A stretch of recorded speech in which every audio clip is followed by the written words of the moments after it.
আমার জন্য খুব কঠিন একটা পরিস্থিতি। কঠিন পরিস্থিতি কয়েকটি কারণ। প্রথমত, এখানে যে আড্ডাটি হয়, এই আড্ডায় যারা এই সামনের চেয়ারগুলোতে বসেন, এই শহরের নানা ক্ষেত্রে যারা মানে লেখালেখির ক্ষেত্রে, সাংবাদিকতার ক্ষেত্রে, সাংস্কৃতিক উন্নয়নে আমাদের একজন স্থপতি আছেন এখানে, যে বাংলাদেশের প্রধান স্থপতি ছিলেন, বাংলাদেশের একজন খুব খ্যাতিমান চিত্রশিল্পী সৈয়দ ইকবাল, এরকম মানুষগুলো এখানে আসেন, তারা থাকেন, তারা আসেন। তো আমি আজকে তাদের সামনে বসে থেকে এখানে মাইক ধরে কথা বলছি। আমি বরাবরই ওখানে বসি, আজকে আমাকে এখানে বসতে হচ্ছে। এটা আমার জন্য একটা খুবই চ্যালেঞ্জিং বিষয়। আরেকটা চ্যালেঞ্জিং বিষয়, আমি বসছি আমার একদম সরাসরি আমার শিক্ষকের সাথে, আবার আমার সামনে আছেন আরেকজন আমার একদম সরাসরি শিক্ষক। তো আমি সাথে একজন শিক্ষককে নিয়ে বসেছি আমার ডিপার্টমেন্টের, সামনে আরেকজন ডক্টর সঞ্জিত দত্ত, তাকে সামনে নিয়ে বসেছি। আন্দাজ করতে পারেন আমার জন্য অবস্থা কি।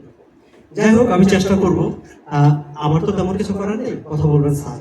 তো স্যারের কাছ থেকে আমরা শুনবো, ফাঁকে ফাঁকে আপনাদের কথাও নিব এবং সেগুলো ধরে আমরা চালিয়ে যাবো, যতক্ষণ চালাতে পারি দেখি, যতক্ষণ না আপনারা মানে আমার উপর বিরক্ত হয়ে যায়। স্যার কথা বলে বিরক্ত হবেন না সেটা আমি নিশ্চিত। তো স্যার, আপনাকে অনেক ধন্যবাদ, আপনাকে স্বাগত জানাচ্ছি আজকের আলোচনায়। ধন্যবাদ জানাচ্ছি যে আপনি এই ব্যস্ততার মধ্যে সময় দিতে পেরেছেন। সেজন্য আমরা যদি ঠিক শুরু করি, আমি শুরুতে যদি আপনাকে প্রশ্ন করি, doctor Muhitul Alam, professor, vice chancellor, লেখক, আপনি আসলে কোন মুহিতুল আলমকে বেশি পছন্দ করেন? আমি প্রথমে আপনাদেরকে ধন্যবাদ জানাচ্ছি এবং শুভেচ্ছা জানাচ্ছি। বাংলাদেশ থেকে আমি আপনাদের জন্য অনেক বড় শুভেচ্ছার ডালি নিয়ে এখানে এসেছি এবং আমাকে আপনারা এখানে আমাকে যে আহ্বান করলেন এবং আমার সঙ্গে যে আপনারা সময় দিতে যাচ্ছেন, সেজন্য সত্যিই আমি অন্তর থেকে কৃতজ্ঞ আপনাদের কাছে। আর সাগর আমার ছাত্র ছিল সেটা বড় কথা নয়, কিন্তু সাগর ক্রমান্বয়ে নিজেকে একজন ব্যক্তিত্ববান চরিত্র হিসেবে স্বদেশে তো বটেই, বিদেশেও প্রতিষ্ঠিত করেছে। একজন শিক্ষকের সবচেয়ে বড় ভালো লাগার বিষয় হলো যখন তার ছাত্র ছাত্রীরা সমাজে নানাভাবে অবদান রাখতে শুরু করেন বা করেছে। আর সাগরের যে প্রশ্নটা, সেটার উত্তরটা আমি এভাবে দিতে চাই। আপনারা তো দেখেছেন কানাডাও বড় বড় গাছে পরিপূর্ণ। আমি এবারে ভ্রমণটা নিয়েছি আসলে কলম্বাসের মতো একটা অভিব্যক্তি নিয়ে। আমি উত্তর আমেরিকা এবং কানাডা মিলে অনেক পর্যটন, আমি এবং আমার স্ত্রী এই খুকু, আমরা এর মধ্যে হিসাব করলে প্রায় 50,000 কিলোমিটার অতিক্রম করেছি। 12টা এয়ারপোর্টে আমাদের নানা রকমের টিএসের সঙ্গে সংঘর্ষ হয়েছে। তো সেদিক থেকে বলতে পারি যে কানাডায় যে বড় বড় গাছগুলো আপনারা দেখেছেন, স্পেন এক বাড়িতে গিয়ে দেখলাম পেছনে একটা গাছ দাঁড়িয়েছে, মানে 3 পাহাড়ের সমান উঁচু। আমি গৃহকর্তাকে জিজ্ঞেস করলাম এটা কি নাম। গৃহকর্তা তেমন স্পষ্ট বলতে পারলেন না, কিন্তু গৃহকর্ত্রী বললেন যে ভাই এই গাছটার নাম জানি না। তখন আমি আবার একটু গুগল করে দেখলাম গাছের, তখন জেমিনি বলল যে তুমি গাছটার ছবি দাও। আমি গাছটার ছবি দিলাম, তখন তারা বলল যে এটা টিউলিপ পপলার। তো আমি এটা ওনাকে বললাম।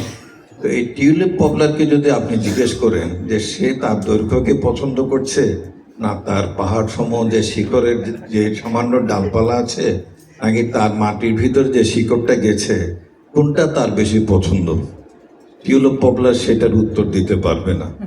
আমিও উত্তর দিতে পারবো না যে আমার কোন বৈশিষ্ট্যটা আমার কাছে আকর্ষণীয়।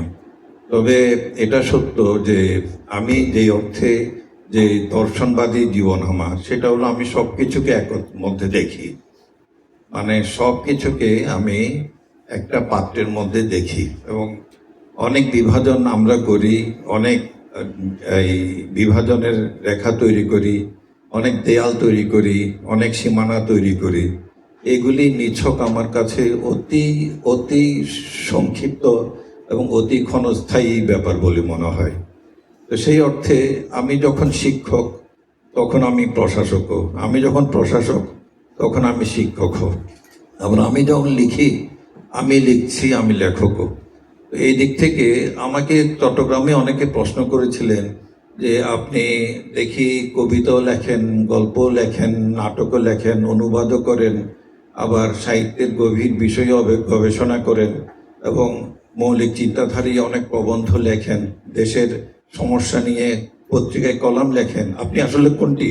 কুইচ মহিতুল আলম আরিও। আমি বললাম যে বিশ্বাস করেন ভাই, আমি জীবনে কোনো সীমানা দেখি না। আমি গল্প লিখছি, আমি উপন্যাস লিখছি, এই দুটোর মধ্যে যে একটা জানরাগত যে তফাৎ আছে, পার্থক্য আছে, এটা ব্যক্তিগতভাবে আপনাদের কাছে আমি স্বীকার করছি, আমার কাছে কোনোদিন ধরা পড়ে নাই। এই জন্য আমি যখন এই যে যেমন ধরনের শেক্সপিয়ারের এই বইটা, এটা একটা সিরিয়াস বই, মানে এটা হলো আমাদের লাইনের গবেষণার বই। তো এটা আমি বের করেছি, এবং শেক্সপিয়ার তো আপনারা জানেন মহাসমুদ্রের চেয়েও বড়। মানে শেক্সপিয়ার উপর যত বই বের হয়েছে, ক্রিটিক্যাল বই আজ পর্যন্ত, সেটা কোনো পাঠক শেষ করতে পারবে না, কোনো পণ্ডিতও শেষ করতে পারবে না। তো যখন আমি এটা লিখছি আমাকে খুব সন্নিবেশন করে এই পাদটিকা ঠিক করতে হচ্ছে, রেফারেন্সগুলো ঠিক আছে কিনা, বইয়ের নাম ঠিক আছে কিনা, বইয়ের প্রকাশনের সাল ঠিক আছে কিনা, এগুলো আমাকে পুঙ্খানুপুঙ্খ রূপে দেখতে হয়েছে। একবার না, ধরেন 1 ডজন বার দেখেছে, তারপর বইটা দিনের আলো দেখেছে। তো সেটা হলো একটা গবেষণামূলক কঠিন কাজ আমি করেছি, কিন্তু সাথে সাথে ফাঁকে ফাঁকে আমার মনে হয়েছে আমার জীবনীটা আমি মরে গেলে, আমি তো একটা সাধারণ মানুষ, কেউ আমাকে কোনদিন পুষবেও না।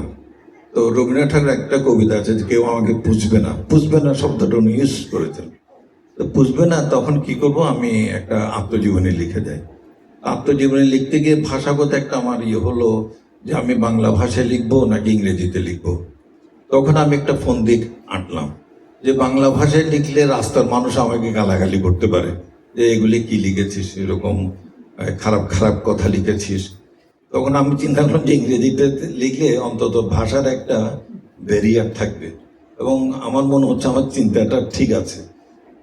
এটা যখন লিখেছি, এটা কিন্তু স্পন্টেনিয়াস একটা বই, আমি প্রায় এটা 3 মাসে লিখেছি, 400 পৃষ্ঠার বই, কিন্তু আমার কাছে কোনো ক্লেশ মনে হয় না, কোনো কষ্ট মনে হয় না।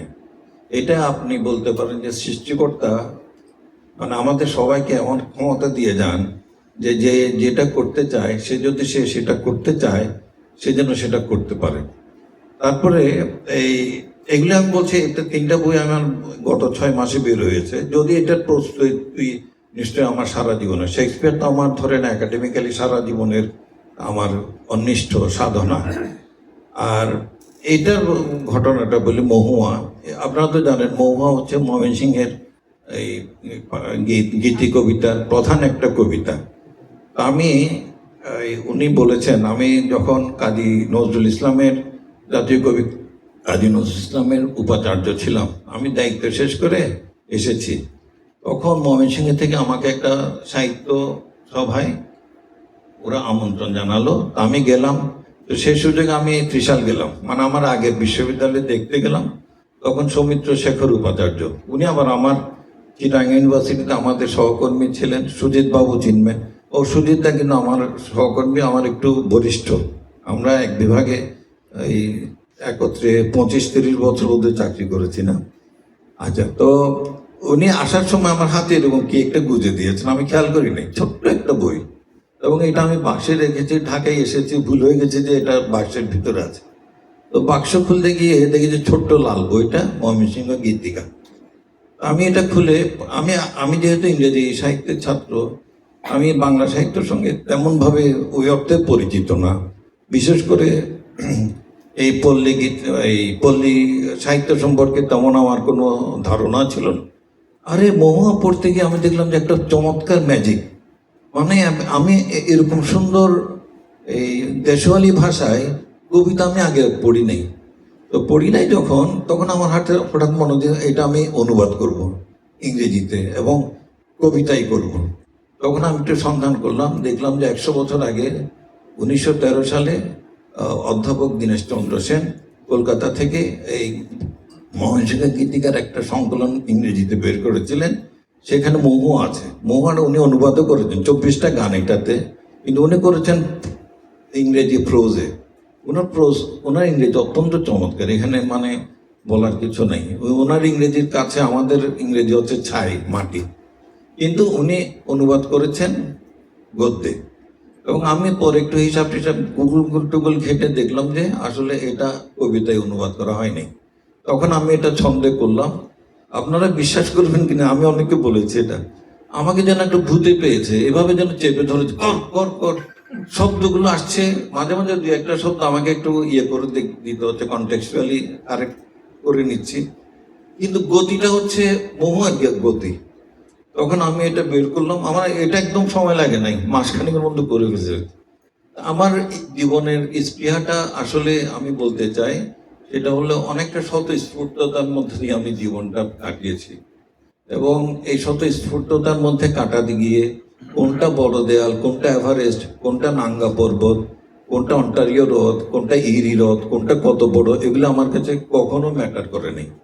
কারণ আমি এগুলির জন্য তো সেই অর্থে তোমার প্রশ্নের উত্তরটা হচ্ছে, আমাকে মানুষ কি বলেছে সেটা বললে তোমার প্রশ্নের উত্তর হবে।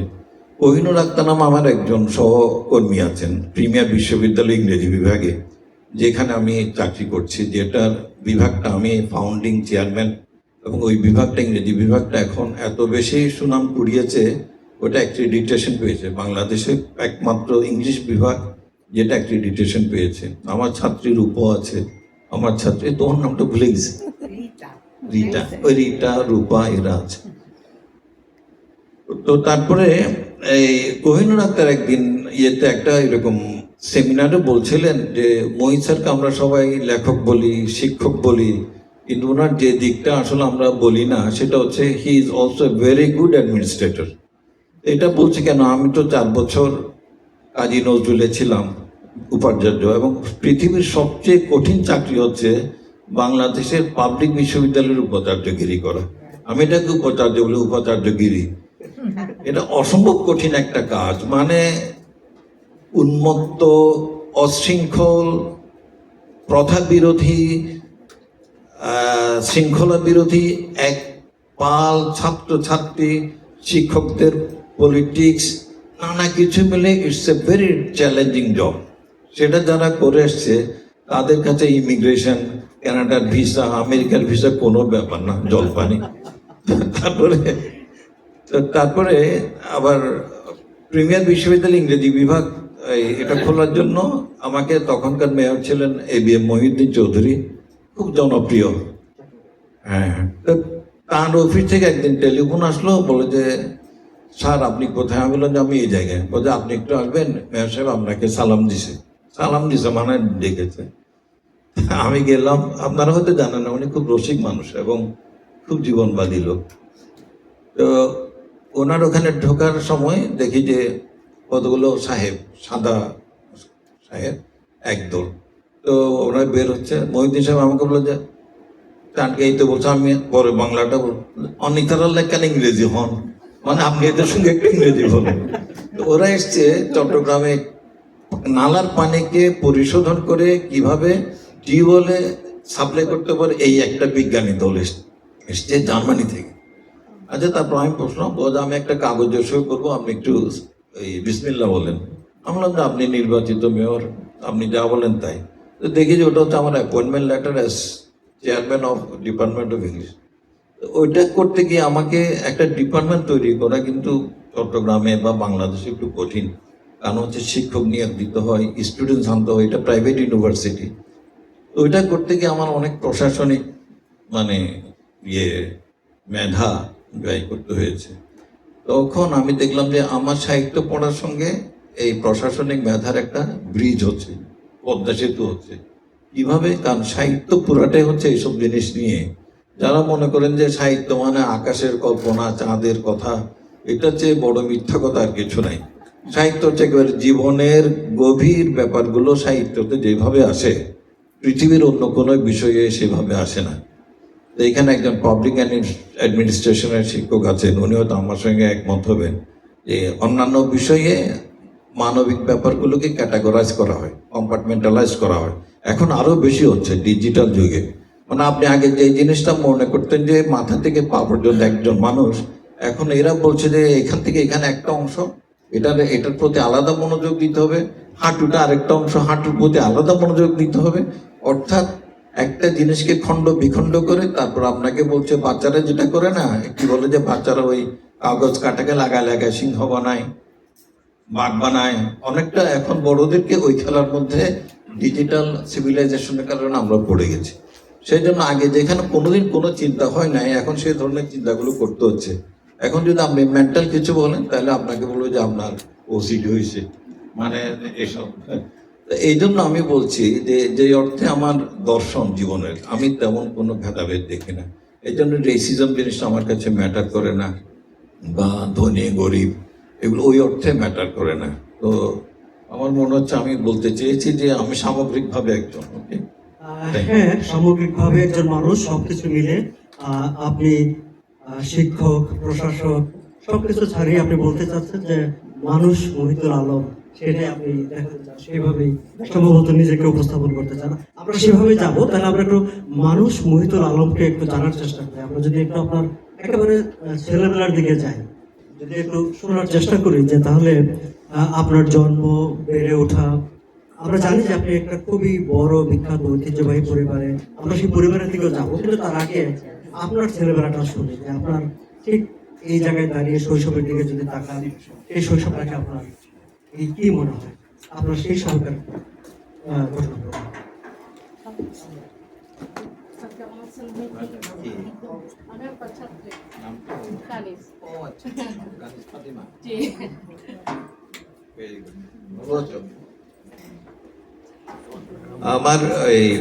আমার স্মরণ যেটা আছে, আমাদের পরিবার অনেক বড় সংখ্যায়, মানে আমরা ভাই বোন প্রায় 7-8 জন একত্র বড়। আমাদের বাবা মারা মাশাআল্লাহ বলতে পারেন যে খুবই উর্বর জনক। সেই জন্য আমার মা, সুজিত এগুলি জানেন, এই জন্য হাসতেছে। আমার মার এই মানে যৌবনকাল যেটা প্রজনন সময় ছিল 22 বছর, ঠিক আছে, মানে ধরেন একজন মহিলার 22 বছর পর্যন্ত প্রজনন। সে সময় আমার আম্মা ইনশাল্লাহ 11টি ছেলে মেয়ে জন্ম দিয়েছেন, এবং স্বাভাবিক, একদম স্বাভাবিক, কখন সেরকমই ছিল। 11 জনের মধ্যে যখন 5-6 জন বড় হয়েছে, আমি বড় হবার আগে, আমি হলাম 13 নম্বর সন্তান, আর আমার ছোট ভাই 14 নম্বর। আমরা 5-7 জন একত্রে বড় হচ্ছি। তো সেই জন্য যে জিনিসটা ঘরে ঘরে একটা সমস্যা পড়ে আমি দেখি, সেটা হলো শব্দ করা যাবে না, এরকম পড়তেছে, এরকম একটা ব্যাপার আছে না। কানাডা আমেরিকাতে এটা আরো বেশি। পাশের রুমে মেয়ে ঘুমাচ্ছে, আমার বোন আমার সঙ্গে কথা বলছে আস্তে আস্তে, মেয়ে ঘুমাচ্ছে। এই জন্য এই যে কতগুলো নয়েজ পলিউশনের ব্যাপার, আমাদের হয়ে চলটা। নয়েজ না হলে আমার ভালো লাগে না, নয়েজ না হলে আমি পড়তে পারি না, নয়েজ না হলে আমার চিন্তা আসে না।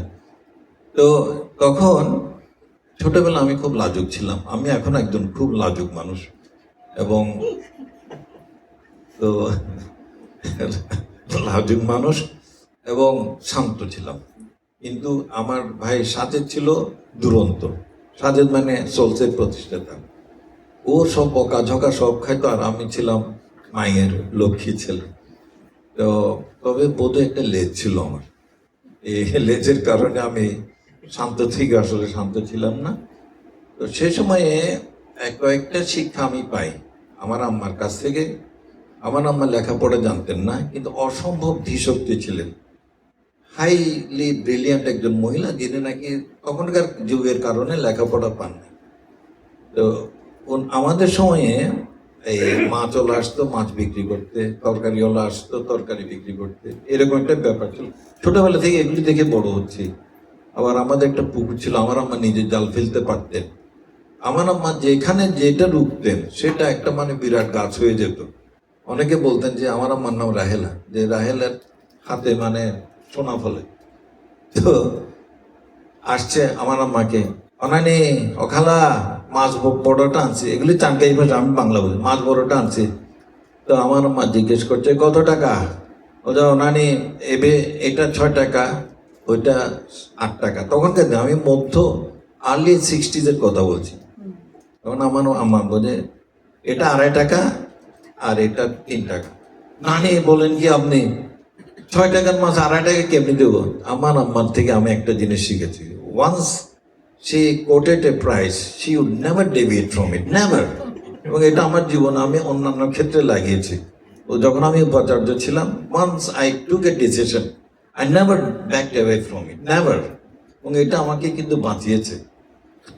এটা আমি আমার আম্মার থেকে শিখেছি। এরা চলে গেল গেট দিয়ে, কিছুক্ষণ পরে 10 মিনিট পরে ও খালা অনানি আছে 4 আনা বাড়াই দিও। আমার আম্মা নো, ঠিকই মাছটা রেখে চলে এসে ওই 2.5 টাকা। তখন আমি শিখলাম যে এটা বার্গেনিং কি। আর আমার বাবার কাছ থেকে শিখেছি সেটা একটা অসম্ভব একটা ব্যাপার, সেটা হলো কোনো কাজকে ছোট করে না দেখা।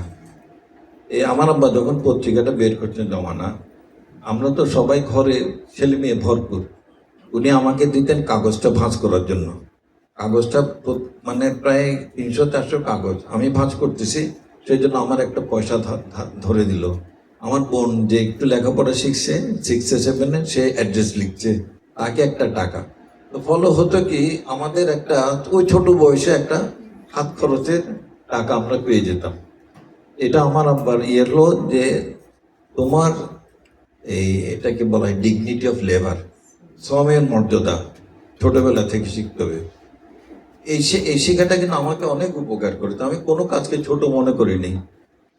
তো আমার আব্বার আরেকটা শিখলাম, আমি ইন্টারমিডিয়েট পাস করেছি, আমি একটু ভালো, আমার আব্বার ছেলেদের মধ্যে একাডেমিক্যালি আমি একটু ভালো করতাম, এবং এটা আমার আব্বাকে বিস্মিত করতেন, কারণ আমার আব্বা প্রাতিষ্ঠানিক লেখাপড়ার দিকে তেমন উনি ছিলেন না। উনি মনে করতেন যে মানুষ তার স্বাভাবিক একটা ক্রিয়েটিভ এনার্জি দিয়ে জীবনে পার হবে, সে জায়গায় আমি একটু বইটই পড়তাম, যাই হোক।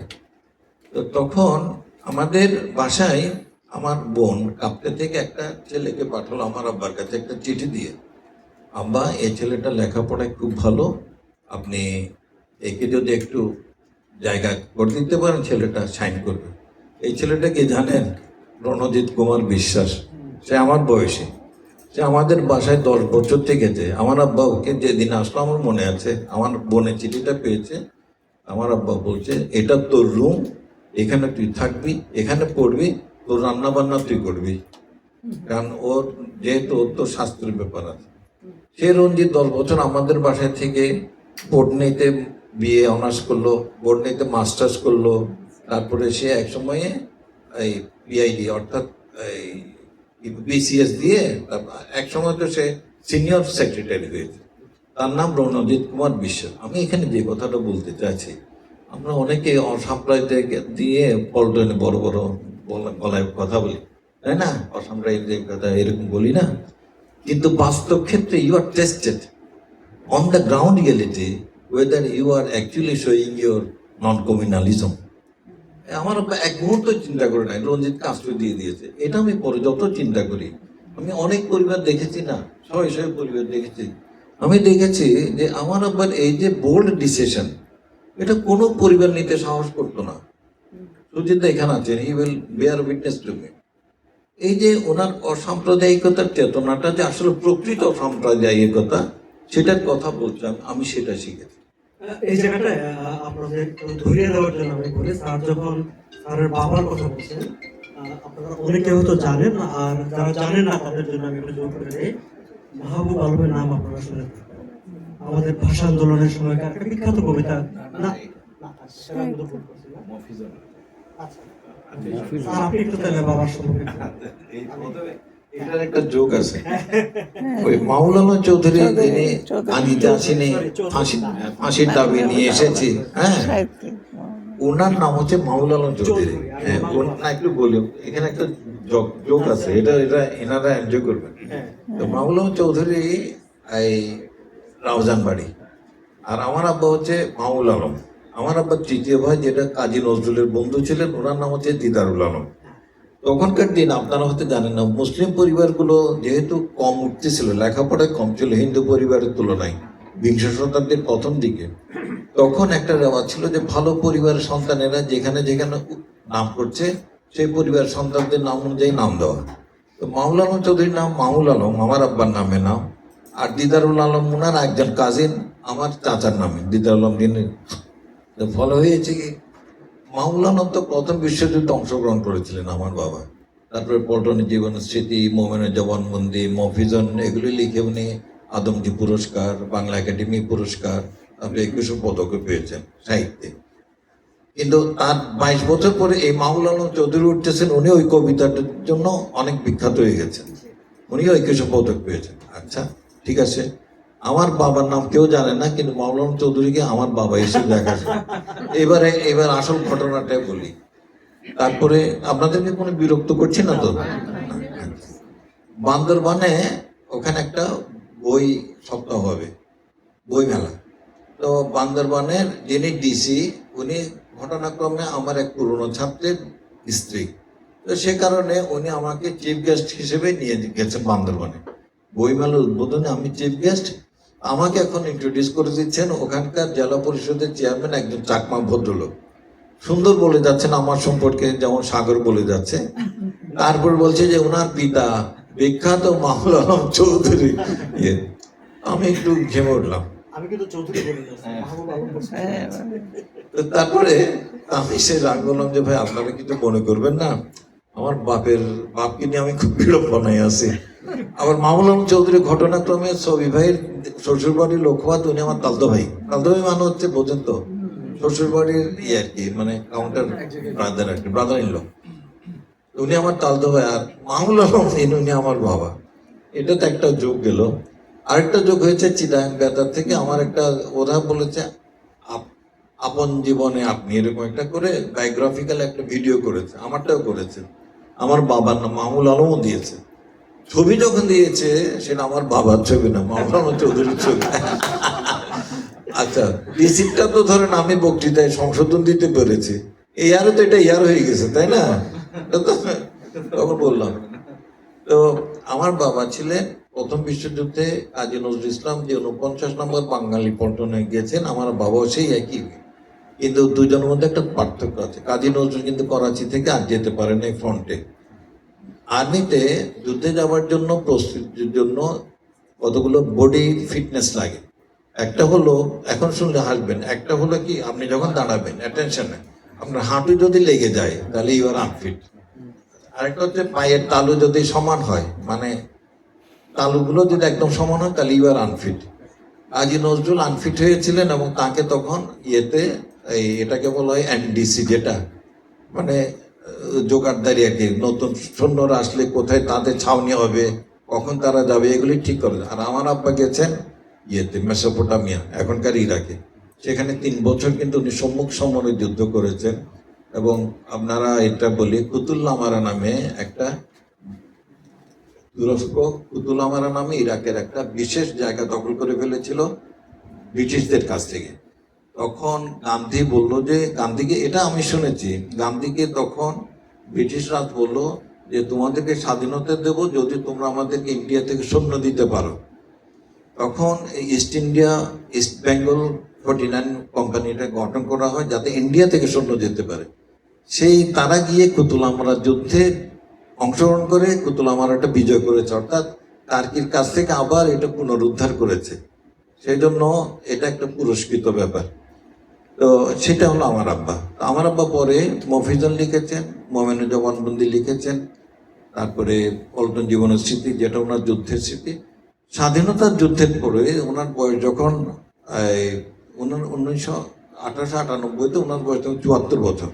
74 বছর বয়সে উনি বাঙালির মুক্তিযুদ্ধের ইতিবৃত্ত এত বড় বই লিখেছেন। তো সেটা হলো আমার আব্বা। তো আমার আব্বার মধ্যে এই ধরনের মৌলিক মূল্যবোধগুলো আমরা ধারণ করেছি। সেটা হচ্ছে মানুষকে মানুষ হিসেবে দেখতে হবে। হিন্দু, মুসলমান, খ্রিস্টান, বৌদ্ধ, এটা কোনোদিন আমাদের পরিবারে কোনোদিন ম্যাটার করে না, এখনো ম্যাটার করে। কিন্তু এখন দুঃখের বিষয়, আমাদের তৃতীয় প্রজন্মের মধ্যে দেখছি যে কিছু কিছু ওইসব শুরু হয়েছে, মানে যেগুলো আমরা কোনোদিন গুরুত্বই দিই নাই। এটা হচ্ছে পলিটিক্যাল এনভায়রনমেন্ট, তো অনেকে অস্বীকার করতে পারে না, এই আর কি।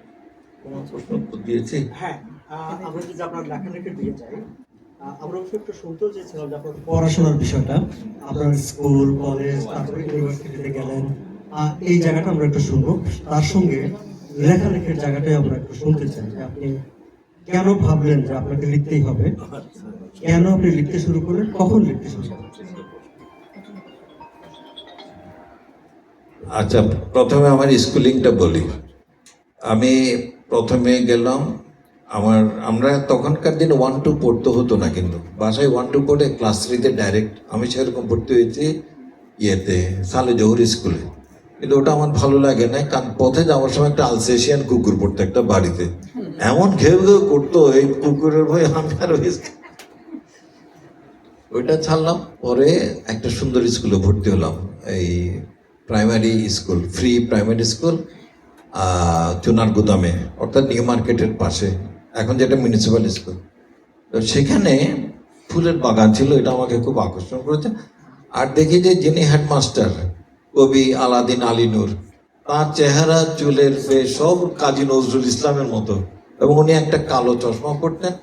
তার চেয়েও বেশি দৃষ্টি আকর্ষণীয় ছিল যে তিনি একটা লুঙ্গি পরতেন, লুঙ্গির ভিতরে শার্ট গুঁজে, শার্টের রং ছিল হলুদ, লুঙ্গি নীল, অথবা শার্ট নীল লুঙ্গি হলুদ। উনি এটা মেনটেন করতেন এবং উনি নিজেকে কবি নজরুলের শিষ্য মনে করতেন। সেই আলাদিন আলী নূর স্যারের স্কুলে আমি ক্লাস 5 থেকে পাশ করে কলেজিয়েট স্কুল ভর্তি হলাম, চিটাঙের সবচেয়ে নাম করা স্কুল এখনো। কলেজিয়েট স্কুলে গিয়ে আমি বুঝলাম যে এটা একটা বিরাট পৃথিবী, ও খুব বড়। আপনারা কে কলেজিয়েট স্কুলে পড়েছেন কিনা আমি জানি না, চিটাঙে সামনে পেছনে এত জায়গা, মানে মন খুলে যায়, বড় বড় আম গাছ, এগুলি আমাকে খুব আকর্ষণ করেছে। তো কলেজিয়েট স্কুল থেকে পাশ করে ভালো পাশ করলাম, ফার্স্ট ডিভিশন পেলাম আর্টসে, তখন কম পেত। তারপরে চিটাং কলেজে ভর্তি হলাম, চিটাং কলেজে আর্টস এই ডি সেকশনে ছিলাম, ওখান থেকে অনার্স পাশ করে আইএ পাশ করলাম, তাও স্ট্যান্ড করলাম। পরে ঢাকা ইউনিভার্সিটি ইংলিশে ভর্তি হলাম, তখন 72, মানে আমরা ঠিক যুদ্ধের পরবর্তী ব্যাগ। গিয়ে দেখি যে হলে থাকতে পারছি না, আমার হলে মেরিট অনুযায়ী জায়গা আছে, সিট নাই, অবৈধ দখল, বেদখল, ক্লাস করতে পারি না, খালি মিছিল। আমি খুব শৃঙ্খলা পরায়ণ ছেলে, আমার ভালো লাগতে শুরু করলো না। তখন এক পর্যায়ে আমি চিটাং চলে আসলাম 2 বছর করে। ওখানে শিক্ষকেরা খুব ভালো ছিলেন, লাইব্রেরি ভালো ছিল, কিন্তু পড়ালেখার পরিবেশটা ছিল না।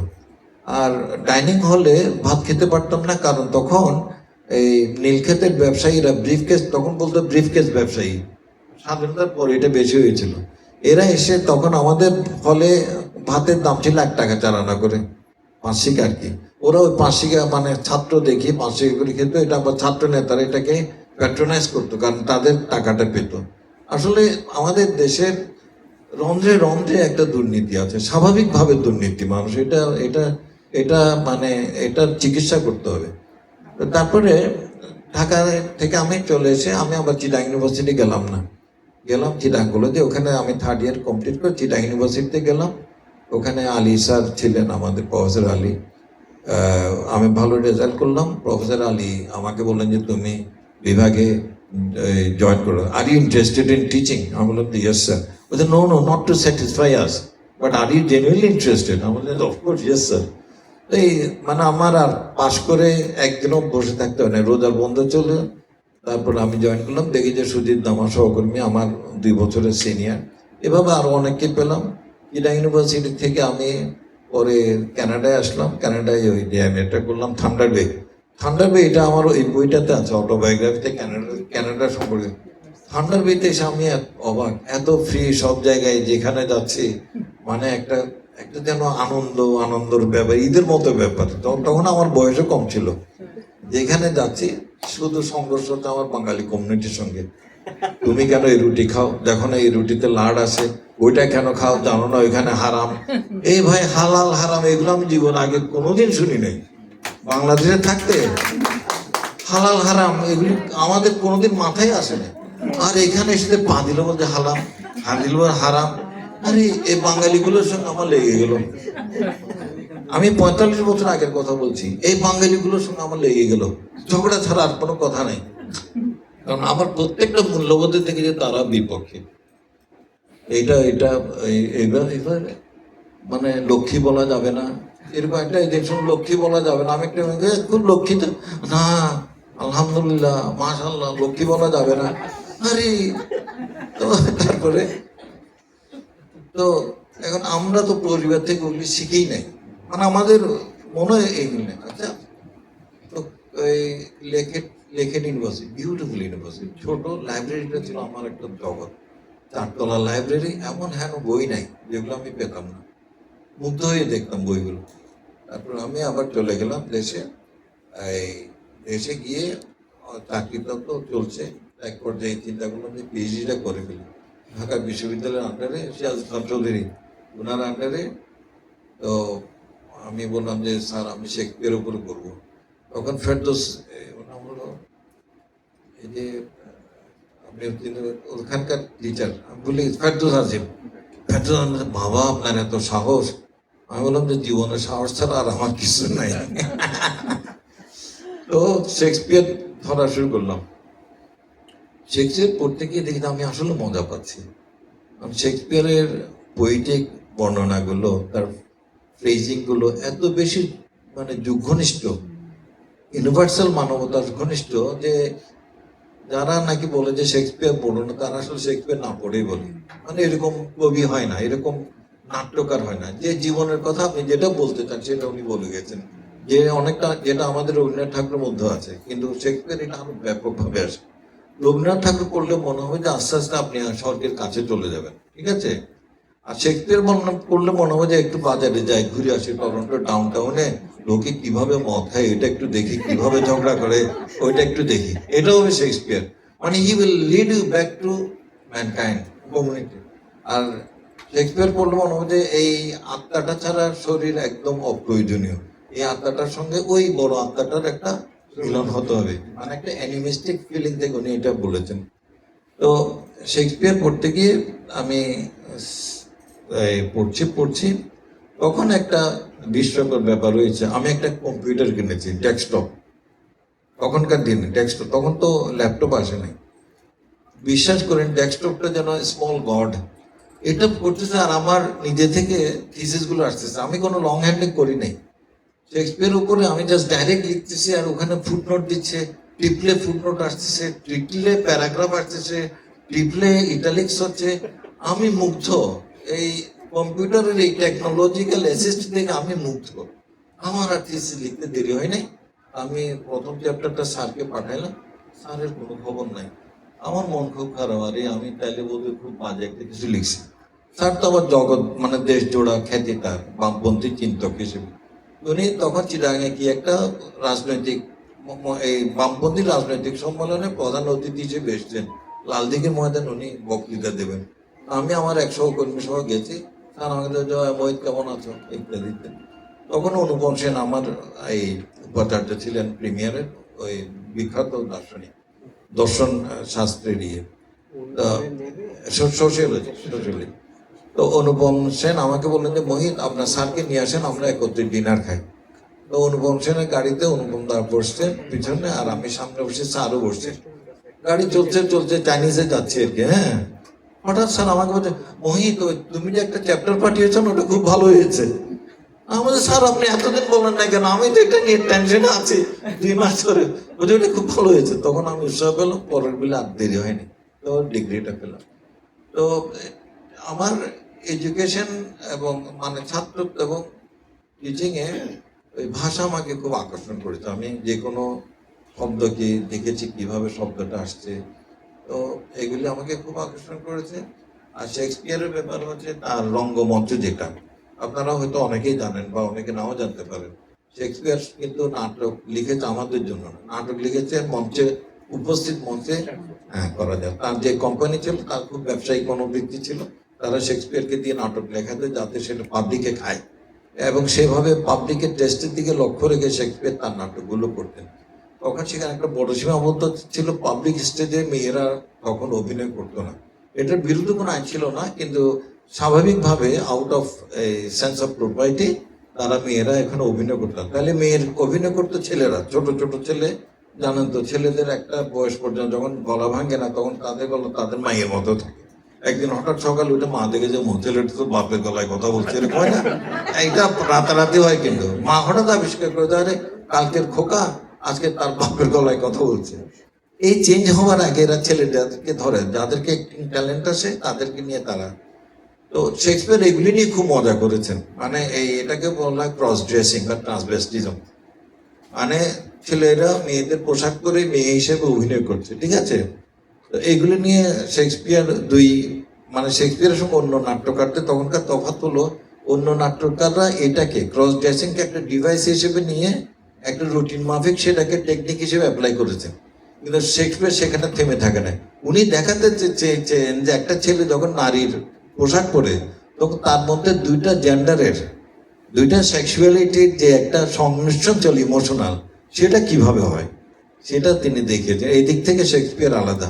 তো যেমন ধরেন একটা কথা হলো, আপনারা সবাই জানেন দ্য মার্চেন্ট অফ ভেনিস, সেখানে এই জেসিকা হচ্ছে শাইলকের মেয়ে, সে পালাচ্ছে খ্রিস্টান ইয়ের সঙ্গে, এই লরেন্সোর সঙ্গে। লরেন্সো খ্রিস্টান, জেসিকা হচ্ছে ইহুদের মেয়ে, কাজে প্রবলেম। তখন তারা ঠিক করলো যে রাতের বেলা পালাবে, ঠিক আছে? রাতের বেলা, তখন তো রাতের বেলার কোনো সিস্টেম না, দিনের আলোর মধ্যে রাতের ভাষা তৈরি করতো, যেটা হচ্ছে এদের আরেকটা ক্রেডিট। পুরো গ্লোব স্টেজে সূর্য আছে, মানুষের দর্শকদের পিঠের মধ্যে রোদ, কিন্তু শেক্সপিয়ার সেখানে ম্যাকবেথকে রাত্রে পাঠাচ্ছে ডানকানকে খুন করার জন্য। এগুলি করেছে তাদের পাওয়ার অফ ল্যাঙ্গুয়েজ দিয়ে তারা এত বেশি রাতের ভিজুয়ালাইজেশন করেছে যে মানুষ ভুলে যাচ্ছে যে পিঠ পুড়ে যাচ্ছে সূর্যের আলোয়।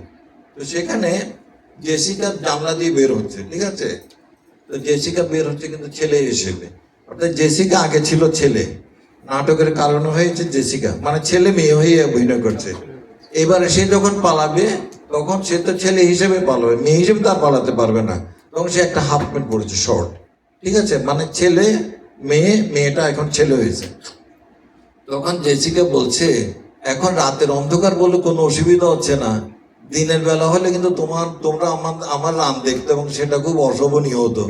বুঝতে পারছেন? মানে শেক্সপিয়ার বলতে চাচ্ছে যে রাতের, আসলে তো রাতের বেলা না, রাতের বেলার আবহাওয়া তৈরি করার জন্য উনি জেসিকা দিয়ে বলছেন যে এখন রাত বলে কোনো অসুবিধা হচ্ছে না, যে আমি হাফ প্যান্ট পরে বের হচ্ছে, কেউ তার জানছে না আমার রান দেখা যাচ্ছে, কিন্তু আমি যদি দিনের বেলা হয়তো আমার রান দেখা। এইভাবে উনি অনেক জিনিস, যেমন ইয়েতে অ্যাজ ইউ লাইক ইটে রোজালিন প্রেমে পড়েছে অরল্যান্ডোর, কিন্তু রোজালিন পুরুষ বেশে আছে গানিমেডে, ঠিক আছে? রোজালিন যে পুরুষ, এটা আবার অরল্যান্ডো না, রোজালিন না, ও পুরুষ, এটা আবার অরল্যান্ডো বুঝতে পারতেছে না। যখন প্রেম চলতেছে তখন রোজালিন বলছে আমি যদিও মেয়ে ছেলেদের পোশাক পরে আছি, কিন্তু আমার ভিতরেরটা তো মেয়ে, হ্যাঁ, সেখানে তো এটা মেয়ে হিসেবে যাচ্ছে। তো মজার ব্যাপার হচ্ছে সে আসলে তো ছেলে, আসলে অরিজিনালি তো একটা ছেলেই অভিনয় করছে মেয়ের, সে রোজালিন এখন আমার ছেলে। এগুলি নিয়ে শেক্সপিয়ার এতটাই খেলেছে, মানে এই। তো এভাবে এই লেখার দিকে কখন গেলাম, আমাদের পরিবার প্রায় অনেকেই লেখক, আমার আব্বা তো লেখক, আমার দুলাভাই আবুল ফজল লেখক, ভাই বোন সবাই মানে ফ্রি হ্যান্ডে লিখতে পারে গল্প কবিতা। তো সেই দিক থেকে আমি এইটা পেয়েছি। আর ছোটবেলা থেকে আমার মধ্যে একটা ইয়ে ছিল যে লেখক হবো, এরকম একটা ধারণা ছিল, মানে একটা ম্যানিফেস্টেটিভ ডাইমেনশন ছিল যে লোককে দেখাইতে হবে, নাহলে কি নিয়ে বাঁচবো, একদিন তো চলে যাবো। তো ওইগুলো করতে করতে, তবে লেখার কাজে নেমে আমি যেটা আগে বলেছি, আমাকে একটা জিনিস খুব হেল্প করেছে, সেটা হচ্ছে আমার না এই কোনো রাফ করতে হয় না, কোনো জিনিস একবার লিখে আরেকবার লিখে, এটা আমার আল্লাহ দিলে কখনো করতে হয় না। এই যে আমি যখন আপনাদের সঙ্গে কথা বলছি না, একটা গল্প কিন্তু আমার এখানে চলে যাচ্ছে, আমি আবার যখন এই মোবাইলটা নিয়ে বলবো ওটা তত্তর করে লেখা, মানে আমাকে লেখা নিয়ে কোনো, সেটা যত যে রকমের লেখা হোক, আমাকে না ইয়ে করতে হয় না, এটা নিয়ে আমাকে বিপর্যয়ে পড়তে হয় না। তো সেই জন্য আমি যেহেতু কোনো লেখা দুইবার লিখতে হয় না, যা লিখে প্রথমে তারপরে একটু ভাষাটা ঠিক করি, কমাটা ঠিক করি, দাড়িটা দিই বা প্রশ্নবোধকটা দিই, এছাড়া আমার তেমন কোনো ব্যাপক ইয়ে হয় না। এই জন্য আমার লেখার ইয়েটা বেশি ওই জানরা ওয়াইজ। যেমন আমি অনুবাদ করেছি, কবিতা লিখেছি, উপন্যাস লিখেছি, গল্প লিখেছি, তারপরে গবেষণা করেছি, ক্রিকেটের উপর বই লিখেছি, হ্যাঁ, এইভাবে আর কি, মানে ওই অর্থে আমার কোনো বাধা নেই। কিন্তু ক্রিকেটের উপর আপনি বই কেন লিখতেন? কেন মনে হলো যে আপনি সাহিত্য করছেন, গবেষণা করছেন, অনুবাদ করছেন, আবার খেলাধুলা নিয়ে লিখতে হবে? আচ্ছা তোমাকে বলি, এই যে এই দিন আর্জেন্টিনা ইংল্যান্ডকে হারালো না, তুমি আমার ফেসবুকে গেলে দেখবে একটা লেখার প্রতিবেদন আছে। আমি আমাদের কাজীদেরই পাড়াটা হলো নিয়াজ স্টেডিয়াম, তখন নিয়াজ স্টেডিয়াম বলতো, এখন এম আজিজ স্টেডিয়াম। আমরা নিয়াজ স্টেডিয়ামের সঙ্গে বড় হয়েছি, আমরা ক্রিকেট খেলেছি, ফুটবল খেলেছি, দুরন্ত সময় গেছে আমাদের। ফলে ক্রিকেট ফুটবল নিয়ে আমাদের একটা উৎসাহ তখন থেকেই ছিল। তো ক্রিকেট এবং ফুটবল মানে আমরা এনসাইক্লোপিডিয়ার মতো। আমি ফুটবল এত দেখেছি, ওয়ার্ল্ড ফুটবল, জার্মানিতে কোন টিম চ্যাম্পিয়ন হচ্ছে, ইটালিতে কোন টিম চ্যাম্পিয়ন হচ্ছে, ওয়ার্ল্ড কাপে কারা কারা খেলছে, এখনো পর্যন্ত আমি মুখস্থ বলে দিতে পারবো যে কোন দেশ কতবার বিশ্বজয়ী কাপ হয়েছে। ফলে 2011 সালে আমি যখন ঢাকায় যাই, আমাকে একদিন প্রথম আলোর মতিউর রহমান সাহেব টেলিফোন করলেন, বিখ্যাত মতিউর রহমান সাহেব টেলিফোন করলেন, বলছে আপনি নাকি ঢাকায় আসছেন। আপনি হ্যাঁ আসছি। বলছে আপনি যদি আমার সঙ্গে একটু দেখা করেন। তো আমি গেলাম। তো মতি ভাই কি ছিল মনে যায় না, তখন আমি বললাম যে না, আমি তো খেলাধুলায় খুব উৎসাহী। বলছে তাহলে একটা কাজ করেন, আপনি আমাদের প্রথম আলোর জন্য কলাম লেখেন। মানে ছাড়াও ওদের পত্রিকার স্পোর্টস রিপোর্টার ছাড়াও ওরা বাইরের কোনো একজন এই এরকম পরিচিত লোককে দিয়ে লেখায় প্রতিবেদন। আমি প্রথম আলোর জন্য 2010-এর এই সাউথ আফ্রিকাতে যে ফুটবল কাপ হয়েছে, বিশ্বকাপ, ওইটা পুরো কাভার করেছি। আবার 2011-তে বাংলাদেশ সহ ইন্ডিয়া সহ একটা ওয়ার্ল্ড কাপ হয়েছে না ক্রিকেটের, সেটাও কাভার করেছি। কাজে আমার ক্রিকেট জ্ঞান, ফুটবল জ্ঞান শেক্সপিয়ারের জ্ঞানের চেয়ে কম না, কিন্তু না আসলে মানে এটা, কারণ এটা আমরা ওইটার মধ্যে দিয়ে বড় হয়েছি। আমার এই এটা যদি পড়েন, এই যে সেদিন যেটা লিখলাম মেসিকে নিয়ে, তখন বুঝবেন যে মানে খুব অর্ডিনারি একজন শ্রোতা, না দর্শক না। তো আমি যদি একটু অনুবাদের জায়গায় আচ্ছা, আমি আত্মপ্রচার করছি না, কিন্তু নিজেকে মেলে ধরছি আপনাদের কাছে। ঠিক আছে, আটটা তো আটটাই। হ্যাঁ। আমি যদি একটু অনুবাদের দিকে যাই আর কি, যে আপনি ময়মনসিংহের গীতিকা সেটা অনুবাদ করেছেন বাংলা থেকে ইংরেজিতে দিয়েছেন। আবার আমরা যদি ইংরেজি থেকে বাংলায় অনুবাদের কথা বলি, আমরা আমাদের চারদিকে আমাদের সাহিত্যের দিকে যদি তাকাই, সেই অনুবাদ সাহিত্যটাকে আপনি আপনার নিজের অনুবাদ এর বাইরে যে টোটাল অনুবাদ সাহিত্য, এই সাহিত্যটাকে আপনি কিভাবে দেখেন? আমরা কি আসলে ভালো কোনো অনুবাদ সাহিত্য পাই বা পাচ্ছি? যদি না পাই তাহলে কেন পাচ্ছি না? একটা কথা বলা হয়ে থাকে যে lost in translation, lost in translation. তো ট্রান্সলেশন কি সব হারিয়ে যায়? হ্যাঁ। আচ্ছা, আবার আমাদের এমন কোনো বাংলা ভাষা, এমন কোনো সাহিত্য কি আছে যেগুলো আরো ইংরেজিতে, আপনি ময়মনসিংহের গীতিকা বললেন, আরো বেশ কিছু হতে পারতো, হওয়া উচিত? এই জায়গাটায় যদি একটু আপনার ব্যাখ্যাটা বা বিশ্লেষণ। অনুবাদের ক্ষেত্রটা আমার ঠিক বিশেষ এরিয়া থেকে আসে, এটা একটা সাইড স্কিল হিসেবে ডেভেলপড হয়েছে। আমি শেক্সপিয়ারের নাটক 10টা অনুবাদ করেছি প্রোজে, মানে কবিতায় না। তো নাটক অনুবাদ করতে গিয়ে আমি যেটা আমাদের ভাষা সীমাবদ্ধতা পেলাম, সেটা হলো কিং লিয়ারে এই ক্যান্ট অসওয়াল্ডকে খুব খারাপ ভাষায় গালাগালি করছে। এমন খারাপ ভাষা, আমি দেখলাম যে বাংলায় আমার অতটা শব্দ আমার অন্তত নাই। তখন আমি একটা সীমাবদ্ধতা অনুভব করলাম। আবার যখন এই ধরনের যেগুলো লো ক্যারেক্টার, তাদের যেগুলো ভাষা, ডায়ালেকটিক্যাল ভাষা, ওগুলি বাংলায় আনা কঠিন, কিন্তু ওগুলো আনা যায়। যেগুলি হ্যামলেট বলছে to be or not to be, that is the question, ওগুলো বাংলায় আনা যায়। কিন্তু যেগুলিতে ওই মদ খেয়ে একজন মদালা, যেমন ম্যাকবেথের পোর্টার সিন, ওখানে সে বলছে যে মানে মদের 3টে উপকার আছে। আপনারা কিছু মাইন্ড করেন না কিন্তু, নাকি? মদের 3টে উপকার আছে।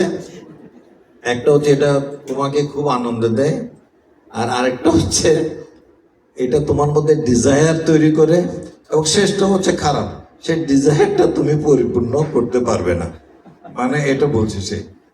এগুলির মধ্যে যে এটা এরিয়া, সেগুলো আসলে আমাদের ভাষায় বা আমাদের সামাজিক এই মূল্যবোধের কারণে আনা কঠিন।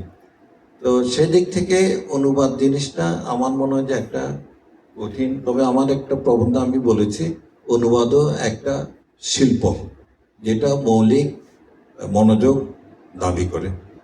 তো সেই বিশ্বাস থেকে আমি মহুয়াটা অনুবাদ করেছি। আর যেটা আরেকটা বলি, বাংলা সাহিত্যকে ইংরেজিতে অনুবাদ করতে গিয়ে আমাকে, আমি শব্দকর একটা সাময়িক পত্রিকা আছে, ওটা কিছুদিন আমি উপদেষ্টা ছিলাম। এখন ওরা একজন মোহিত কামালের সম্পাদনা। তো মোহিত কামালের একটা ইয়ে হলো যে সে খালি মোহিত ভাই এটা করে দেন, এটা করে দেন, এরকম একটা দাবি। আমাকে বললো যে আপনি 3-4টা বাংলা গল্প অনুবাদ করে দেন। তখন আমি ইয়ে করলাম, চুজ করলাম আল মাহমুদের এই এটা আছে গল্প, ওই যে রক্তাক্ত ইয়ে মহিলা নিয়ে, আমি নামটা ভুলে গেছি, পানকড়ি রক্ত, গুড। আর তারপরে করলাম আব্দুল মান্নান সাইদের মাতৃহননের নান্দি পাঠ। আর হলাম জহির রাহিনের একটা আছে ওই যে বুলেট যায় যে ওইটা। তো আমি মাতৃহননের নান্দি পাঠ এবং এই পানকড়ি রক্ত পাঠ অনুবাদ করতে গিয়ে দেখলাম যে এগুলিতে অনেক ল্যাকিং আছে, যেটা বাংলায় ধরা পড়ে না। যে এই গল্পগুলো যে আসলে মহৎ গল্প নয়, এটা আমি আগে বুঝতে পারি না। যখন অনুবাদ করতে গেলাম দেখলাম যে আসলে ভাষার ব্যবহারের কারণে হোক বা প্লটের নির্মাণের কারণে হোক, এগুলিতে আসলে জীবনের শক্তিশালী কথাগুলো সত্যভাবে আসে নাই। এই ফাঁকটা আমি বুঝতে পারতাম না যদি আমি অনুবাদে হাত না দিতাম। তো এই অর্থে আমি যখন ছোট ছিলাম, আমি এই টলস্টয়ের এই যুদ্ধ শান্তি, ওয়ার অ্যান্ড পিস, এই গৌরীশঙ্কর ভট্টাচার্যের অনুবাদে পড়েছিলাম, খুব ভালো লেগেছিল। কিন্তু তখন তো আমার গুণাগুণ যাচাই করার মতো তো ইন্টেলেকচুয়ালি হয় নাই, তো সেই জন্য অভিমুখ দিতে পারছি না। তো আর এখন যারা অনুবাদ করছে বা যাদের সাহিত্য অনুবাদ হওয়া উচিত, এটার সম্পর্কে আমি ঠিক বলতে পারবো না, কারণ ওইদিকে আমার তেমন অনুবাদ নিয়ে আমার তেমন ওই অর্থে আগ্রহ নাই, শুধু নিজে কিছু অনুবাদ করেছি এছাড়া। তো এখন আমি একটা বই পড়ছি, সেটা হলো যুভাল নোয়ান হারারি, স্যাপিয়েন্স, এটা আমি পড়ছি।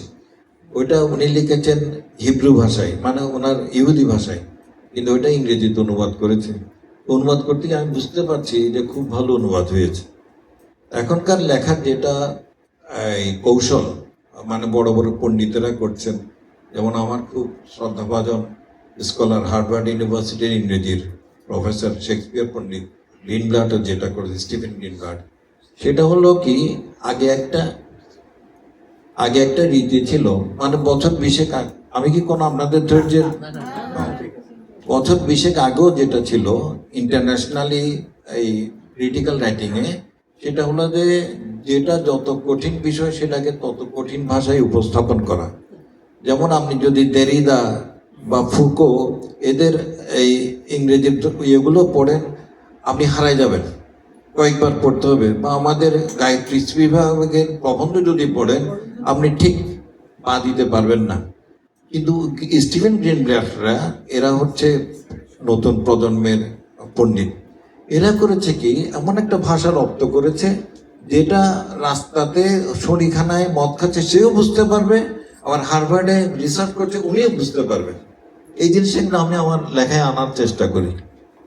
ফলে হয়েছে কি তথ্যের কোনো অভাব নাই, সিরিয়াস টপিকের কোনো অভাব নাই, কিন্তু পরিবেশনাটা এমন যে আপনি ওই ফুটনোটগুলো না দেখে মনে করবেন যেন একটা আপনি উপন্যাস পড়তেছেন। স্টিফেন গ্রিনব্লাটের যে বইটা আশ্চর্য বই, এই যে রেনেসাঁ সেলফ ফ্যাশনিং, শেক্সপিয়ার তার মাল্লো টালের উপরে, ওটা বেশ কঠিন, মানে এগুলো জানে। এটা ওনার 1980 সালে, অর্থাৎ পিএইচডি করে মাত্র উনি লিখেছেন। কিন্তু পরে যখন দ্য টাইরেন্ট, তারপরে দ্য সোর্ড, তারপরে এগুলি লিখেছেন, উইল ইন দ্য ওয়ার্ল্ড, মনে হচ্ছে যেন গল্প পড়তেছে, থ্রিলারের মতো। এইটা হচ্ছে এখনকার স্টাইল। তো এই হারিরের বইয়ে উনি কিন্তু সিরিয়াস আলোচনা করেছেন, মানে প্রস্তর যুগের আগে থেকে মানুষ কি করে এই ইন্টেলেকচুয়াল রেভলিউশনের থ্রু দিয়ে এগ্রিকালচারাল রেভলিউশনে এসে তারপরে ফার্মিংয়ে আসছে এবং আস্তে আস্তে মডার্ন ম্যান হচ্ছে। এগুলো এমনভাবে লিখেছেন যেন আমি একটা গল্প পড়তেছি, ঠিক আছে? তো এই স্টাইলটা এখন অনুসরণ করা হচ্ছে বাংলাদেশে। এই স্টাইলটা আমি বই আছে কিনা জানি, তবে ফেসবুকে অনেকে চেষ্টা করছে এই স্টাইলটা আনার জন্য। আমি নিজেও চেষ্টা করি যে আমার লেখাটা, আমার বন্ধু যে নাকি অত সাহিত্য সম্পর্কিত ইয়ে রাখে না, সেও মজা পাবে, সে বলবে যে দোস্ত ভালো লিখেছিস।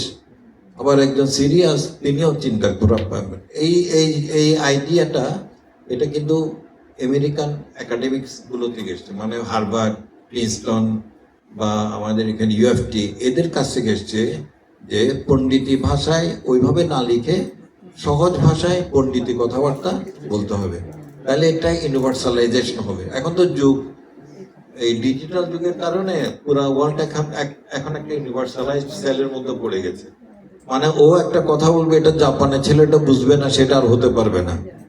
ফলে এই যে ক্রস ট্রান্সমিশন হচ্ছে ফ্রম কালচার টু কালচার, এইটার জন্য এই ভাষাটা এখন রয়ে গেছে। এখন দেখবেন যে আমাদের ভাষায় আমরা অনেক ইংরেজি শব্দ ব্যবহার করতেছি ইচ্ছা করে, কারণ ইংরেজি শব্দ যতটা মানুষ ইজিলি বুঝতেছে আমার দেশের মানুষ, সেটাকে আমি বাংলায় করলে কিন্তু সে বুঝবে না।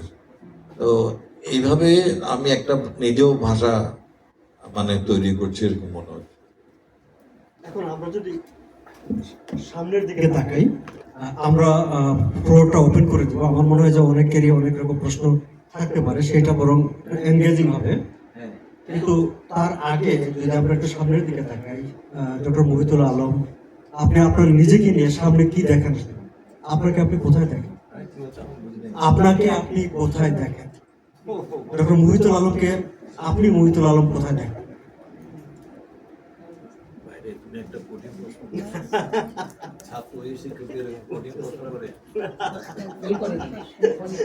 আমি এখানেই আছি, এই 17ই জুলাই এই 8টা বা 9টার সময় যেখানে আছি আমি সেখানে আছি।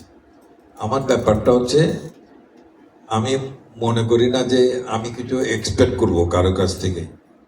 আমি দিয়ে যাচ্ছি, কারো ভালো লাগলে লাগলো, কারো যদি মনে হয় যে হ্যাঁ মহিতুল আলম ওখানে যাক, সেটা হতে পারে। কিন্তু আমার নিজের থেকে এরকম কোনো মানে এই ধরনের স্বপ্ন আমার নাই। তো এটা বলি, যেমন ধরুন আমি আজকে আপনাদের সামনে আসছি, তাই না? নিশ্চয় ব্যাকগ্রাউন্ডে একটা ফ্যাক্টর তো কাজ করেছে, সেভাবে আমি নিজেকে দেখতে চাই, বুঝছো? মানে আমার নিজেকে নিয়ে ওই ধরনের কোনো ইয়ে নেই, কোনো প্রায়োনিক ইমেজ নাই। আচ্ছা, আমরা ফ্লোরটা ওপেন করব। তার আগে তার আগে হচ্ছে স্যার যেহেতু ময়মনসিংহ গীতিকাটা ট্রান্সলেট করেছেন এবং আপনার সাথে আছে মহুয়াটা, আমরা একটু আপনার কাছ থেকে আপনার পাঠ শুনি। আপনার পাঠ শোনার পরে আমি একটু চাইবো আমার আরেকজন শিক্ষক ডক্টর সজিত দত্ত, আমার সহকর্মী, স্যারও একটু বলুক আগে যে আপনারা তো একসাথে শিক্ষকতা করেছেন ডিপার্টমেন্টে অনেক বছর। না, উনি আসবেন, কিন্তু তার আগে একটু আপনার একটু পাঠ শুনুন। আমি বলি, আপনারা তো জানেন আমার এক বোন আছে, উনি কবিতা লেখেন, ছড়া লেখেন, গেলে মতো এটা একটু শোন না, আচ্ছা ওটা শোন, এটা একটু শোন, এটা একটু শোন, ওখান থেকে ছাড়া পাওয়া যায় না। এটা হচ্ছে ভাই পাইলে হয়েছে। আমরা বক্তারা যেমন ম্যাক ছাড়ি না, কবি লেখকরা যদি একটু সুযোগ পায় যে কোথাও একটু পড়ে শোনানো, তাহলে তারা ছাড়। তবে আমি আপনাদেরকে কষ্ট দেবো না, আমি একটু বলি। মহুয়া কাব্যটা হচ্ছে, মহুয়া হচ্ছে আসলে ব্রাহ্মণের মেয়ে ছিল, কিন্তু হুমরা ডাকাত তাকে 6 মাস বয়সে ইলোপ করে নিয়ে যায়। এবং হুমরা ডাকাতের হচ্ছে বেদেনিকে, বেদেনি বলে না, সাপের খেলায়। সেখানে মহুয়া বড় হতে থাকে, বড় হতে হতে 16 বছরে যখন উদ্ভিন্ন যৌবনা রমণী হয়েছে, অসম্ভব সে সুন্দরী, তখন নদের চাঁদ নামে এক জমিদারের চোখে পড়েছে, তাদের মধ্যে প্রেম হয়। কিন্তু যেহেতু মহুয়া বেদেনির মেয়ে আর নদের চাঁদ জমিদারের ছেলে, সেজন্য একটা রোমিও জুলিয়েটের মতো একটা ট্র্যাজেডির ইয়ে হয়। তো এবং হুমরা বৈদ্য সে এইটা মেনে নিতে পারে নাই। সে মহুয়াকে কয়েকবার চেষ্টা করেছিল ছুরি টুরি দিয়ে যে তুই তোর স্বামীকে মেরে ফেল, কিন্তু মহুয়া মারতে পারে নাই। মারতে গেছে তো আবার নদের চাঁদের চেহারার দিকে তাকিয়ে তার মনটা ভিজে গেছে, তখন ছুরিটা সে রেখে দিয়েছে, মারতে পারে নাই। শেষ পর্যন্ত মহুয়া এই নদের চাঁদকে মারার জন্য যে ছুরিটা দিয়েছিল সেটা নিজের বুকে চালিয়ে মহুয়া আত্মহত্যা করে, এবং এই হোমরা বৈদ্যর লোকেরা গিয়ে নদের চাঁদকে মেরে ফেলে। অর্থাৎ এটা একটা ট্র্যাজিক লাভ পোয়েম, ভেরি ট্র্যাজিক। কিন্তু এটার কথনটা যদি আমি মৌলিকটা নিয়ে আসলে বুঝতেন যে কি জিনিস মানে দ্বিজকানাই করে গেছে, মানে এটা একটা অনুপম সাহিত্য সৃষ্টি। আমি বললাম না, আমি পরে তারপর আমি বললাম যে না, এটা আমাকে অনুবাদ করতে হবে। অনুবাদ করতে গিয়ে ভূতে চেপেছে, আমি নাওয়া খাওয়া ছেড়ে দিয়ে এটা 24টা, এটার মধ্যে এই পালায় 24টা আছে, পর্ব আছে আর কি, আমি করেছি। তো জিনিসটা এইভাবে করি, এখানে 24টা আছে। আপনারা একটা নাম্বার বলেন, সেটা আমি পড়ে শোনাই, এটা ভালো। নাহলে আরেকটা নাম্বার বলবেন, সেটা ভালো হবে। নাহলে প্রথম থেকে পড়ে গেলে আপনাদের বিরক্ত লাগে। যে কোনো একটা আপনার যেটুকু ভালো লাগছে সেটাই বলেন। প্রথম দেখা স্যার ওটা পড়েন, প্রথম যখন নদীর হ্যাঁ, সাথে নাম্বার মহুয়ার ইন্টারাকশনটা হয়, ফার্স্ট দেখাতে যখন মহুয়া যে তার মনোলগের মতো বলে যেটা সুন্দর ইয়ে দিয়েছে প্রস্তাব, মানে আমার কাজটা একটু সহজ করে দিয়েছে। Love at first sight. Very good. শেক্সপিয়ারের নীতিও ছিল। Love at first. এমনি সামানাইজড উইথ হ্যাঁ, সব জায়গায়। ওখানে বলছে না, the course of true love never did run smooth. তখন হার্মিয়ার বাবা বলছে এবং ডিয়েক বলছে, তুমি তোমার বাবার কথা শুনে তুমি ইয়েকে এই ডেমেস্ট্রিয়াসকে নিচ্ছ না কেন? তখন হার্মিয়া বলছে, I wish my father looked at Lysander through my eyes. আচ্ছা, এটা হচ্ছে at the court of Nader চাঁদ, মানে নদের চাঁদ তার পাত্র মিত্র নিয়ে সভা করছে। তখন ল্যাংড়া রফিক এসে বলছে যে কর্তা, একটা বিরাট কাজ হচ্ছে। কি কাজ? বলছে বাইদানি দল আসছে, ওখানে একটা বাইদানি, কর্তা চোখ ফেরানো যায় না। তখন নদের চাঁদ বলছে, কি আমি দেখবো, এটাই। আমি ওই জন্মদিন আবার করতে পারি না, বুঝছো? আচ্ছা, song number 3, at the court of Nader Chand. Amidst his coast is sitting Thakur Nader Chand, the full moon and the starry sky lit as a fresh brand. The courtiers all squatting in rows back and forth, then entered the lane offering salam, nothing to load. Listen, my Thakur, this I want to tell you. A band of Buddhas is in the village, a matter to pursue. With them is an exquisitely beautiful damsel, a beauty of her kind can I never cancel. Hearing this, what the Thakur had done, went straight to his mother for her permission. Listen, my birth giver, what I am telling you. The Buddhas have come with a theatre new. Your consent I want to secure and nothing more. I will hold the show, mother dear, if you are not sore. How many 100 takas does the show need? মানে মা জিজ্ঞেস করছে কত টাকা দরকার ওর শোটা দেখাইতে। The Buddhas charge 100 taka as their need. Listen, my son, Nader Chand, hold the show. Let the outhouse be the place for their show to glow. রাইটটা খেয়াল করছেন? বাংলাটা আরো চমৎকার। আচ্ছা, তারপরটা বলি। সং নাম্বার 4 পড়ি। The display of the games. এখন হোমরা বৈদ্যার নাচ সার্কাস দেখতে নদের চাঁদ গেছে, ওখানে ওই মেয়েটাকে সে দেখবে, দেখে তার রিয়াকশন দেখে নিয়ে পড়বে। The display of the games. Humra Vaidya calls to Mankia, oh dear brother, take the bow, take the arrow, let us take the offer. Uttering this, when Humra Vaidya struck his drum, Nadarpur people excitedly asked each other to come. One man calls another and another calls another. Go we to Thakurbari to enjoy the Buddha's theatre. People crowded in from all directions to watch the show. Amidst them sat Nader Chand looking to and fro. সে দেখছে যে মেয়েটা কোথায়, মানে বসে আছে। When the Buddha last vertically held the bamboo pole, he stood up Nader suddenly as if electrified in his soul. Climbed up the rope she to dance impossibly on the pole. Nader Thakur cried out, oh me, death might be the toll. যখন মেয়েটা সার্কাসে বাঁশরে বললো, না মারা যাবে তো, মারা যাবে। The bells rang, the anklets tinkled, and the drums struck. They all sang, Nader Thakur's home have we come by luck. We displayed circus and exotic dances, pay us now handsomely. In his mind, not the Thakur craved to know the girl solely.